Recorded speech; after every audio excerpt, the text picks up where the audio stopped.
tahun sampai sekarang kita masih belajar secara online. Oke, kita review sedikit dulu ya tentang pelajaran kita yang sebelumnya tentang otonomi daerah. Nah, ada 3 asas otonomi daerah. Siapa yang masih ingat? Ya, yang pertama adalah asas dekonsentrasi, yang kedua desentralisasi, dan yang ketiga tugas pembantuan. Oke, nah sekarang kita belajar tentang materi selanjutnya,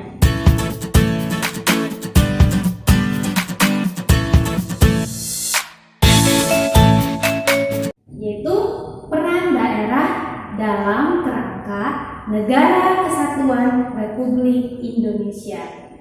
Ada 2 hal yang perlu kita ketahui di dalam belajar tentang peran daerah dalam kerangka NKRI. Yang pertama adalah peran daerah dalam perjuangan kemerdekaan. Artinya dalam merebut dan mempertahankan kemerdekaan sebelum tanggal 17 Agustus sampai sesudah tanggal 17 Agustus. Nah, yang kedua adalah bagaimana peran daerah dalam kerangka NKRI pada saat ini. Kita bahas yang pertama dulu ya, peran daerah dalam perjuangan kemerdekaan. Anda sekalian pasti sudah tahu kan kapan kita merdeka? Ya, pada tanggal 17 Agustus 1945. Tapi ternyata kemerdekaan itu tidak dengan mudah bisa diakui oleh negara-negara di dunia. Nah, salah satunya adalah negara Belanda. Mereka datang kembali ke Indonesia untuk merebut dan menguasai daerah-daerah di Indonesia. Salah satunya adalah di Jawa Timur, ada perlawanan rakyat Surabaya atau yang sekarang disebut sebagai Arek-Arek Surabaya.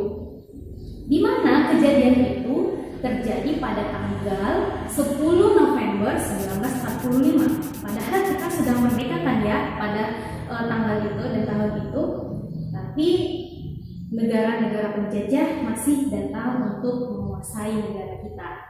Nah, perlawanan rakyat Surabaya ini dipimpin oleh Bung Tomo. Ada 2 hal yang perlu kita ingat dalam peristiwa tersebut. Yang pertama, Belanda mengibarkan kembali bendera mereka.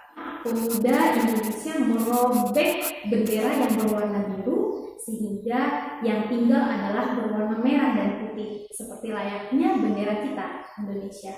Dan yang kedua adalah tewasnya pemimpin Belanda, namanya adalah Jenderal Malagi, sehingga Belanda malu karena pemimpin mereka sendiri tewas dalam peperangan itu, sehingga mereka berniat untuk menghentikan peperangan. Sedangkan perlawanan rakyat Aceh dipimpin oleh Ibu Cut Nyadin, Sisinga Mangaraja ke-12, memimpin daerah Sumatera Utara, tepatnya di Tapanuli Utara.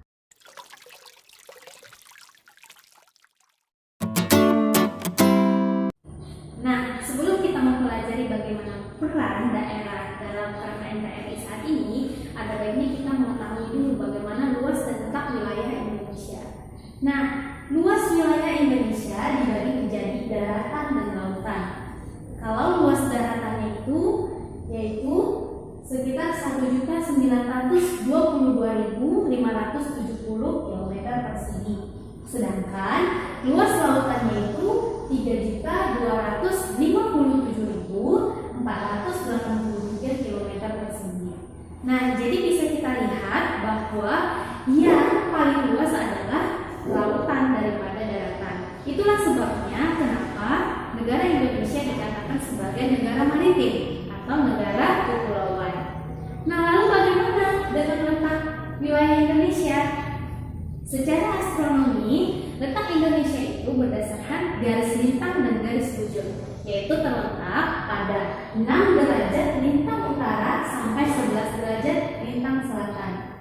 Hal inilah yang menyebabkan negara Indonesia beriklim tropis.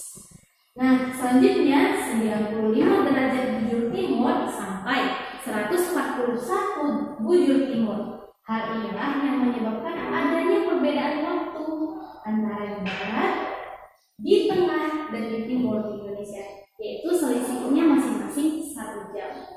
Lalu, kalau secara geografi, negara Indonesia itu terdiri dari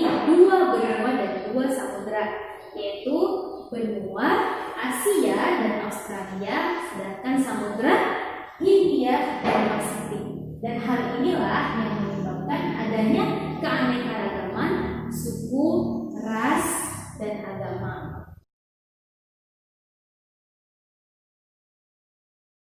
Tanah Indonesia terkenal subur. Berbagai tanaman di Indonesia dapat tumbuh. Begitu juga dengan kekayaan alam berupa timah, tambang, gas alam, batu bara, minyak, dan lain sebagainya. Hal itu dapat kita sadari sebagai modal yang potensial untuk dapat memajukan bangsa dan negara. Jadi, peran daerah dalam kerangka NKRI pada saat ini dapat diwujudkan melalui